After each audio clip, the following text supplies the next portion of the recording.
Los primeros datos dados a conocer por el Banco de México indican que las remesas en noviembre de 2009 cayeron a una tasa anual del 14.4%, con lo que el flujo de remesas a nuestro país en ese mes ascendió a 1.495 millones de dólares.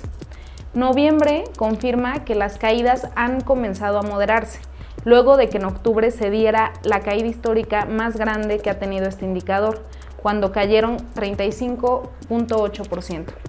Octubre fue un mes especial, ya que en octubre de 2008 el tipo de cambio incentivó el envío de remesas. Por lo tanto, era claro que en 2009 la caída iba a ser muy drástica y esto pues se materializó.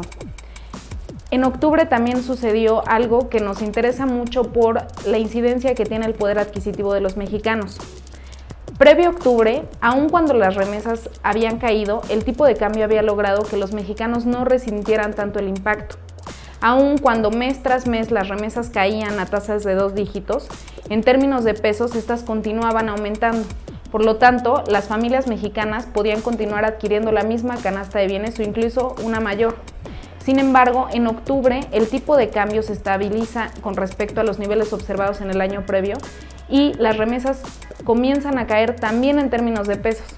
Por lo tanto, aun cuando las caídas en remesas en términos de dólares comienzan a moderarse, en términos de pesos también comenzarán a caer. Es claro que 2009 quedará en la historia de México como el peor año que han tenido las remesas. La falta de empleo en Estados Unidos y la falta de contrataciones hacia migrantes mexicanos ocupados principalmente en el sector de las manufacturas y en la construcción fue lo que ocasionó que los mexicanos ocupados en Estados Unidos dejaran de mandar remesas. Al día de hoy esto no ha cambiado. Aun cuando el empleo en Estados Unidos comienza a dar señales de mejora, a este país le está haciendo muy difícil pasar de la transición de correr trabajadores a contratar nuevos. Los hispanos son sin duda uno de los sectores más afectados, ya que trabajan en sectores específicos que no se han reactivado por completo. Solamente el inicio de contrataciones en Estados Unidos hacia estas personas reactivarán el envío de remesas. Hasta ahora esto no ha sucedido. Los mexicanos han preferido guardar estos recursos para poder sobrevivir en el otro país en lo que encuentran nuevos trabajos y por lo tanto la recuperación de las remesas en nuestro país se dará hasta 2010. Al inicio de 2009 nosotros anticipábamos que las remesas caerían a una tasa del 10%. Esto ya no será así, los últimos datos han sido peor de lo pronosticado por el mercado y ahora tenemos la expectativa de que en 2009 la caída final del año habrá sido del 14%. ¿Qué esperamos para 2010? En la parte fundamental, esperamos que las remesas sigan siendo una de las entradas más importantes del exterior hacia nuestro país. Estas no perderán su lugar dentro del turismo, los ingresos que se tienen por petróleo, los ingresos que se tienen por exportaciones. Las remesas seguirán siendo parte fundamental de los ingresos del exterior. Sin embargo, la recuperación se dará poco a poco, se dará en la medida en que el empleo se recupere en este país.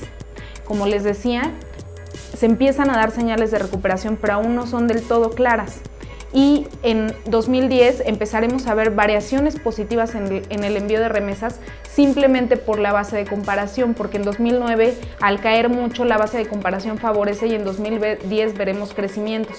No obstante, hay que estar al pendientes de si los hispanos realmente están siendo contratados o no.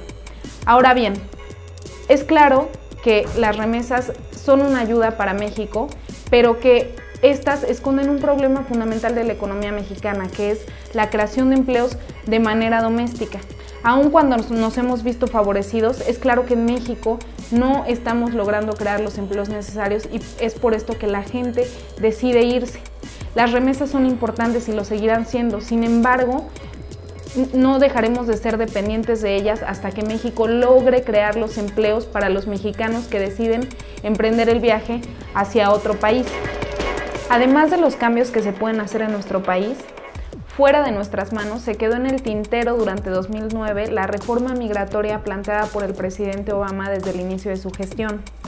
Aún no es claro los efectos que podría tener esta reforma sobre los migrantes. La primera iniciativa es que se les dé seguridad social a todos ellos, pero no se ha manifestado de manera contundente cuál será la postura en cuanto a las condiciones de los mexicanos que lleguen a trabajar a Estados Unidos. De endurecerse, probablemente para nosotros esta reforma significaría un daño en el envío de remesas. Esto sería todo por mi parte el día de hoy. Les recuerdo que mi nombre es Lucía Martín. Hasta la próxima.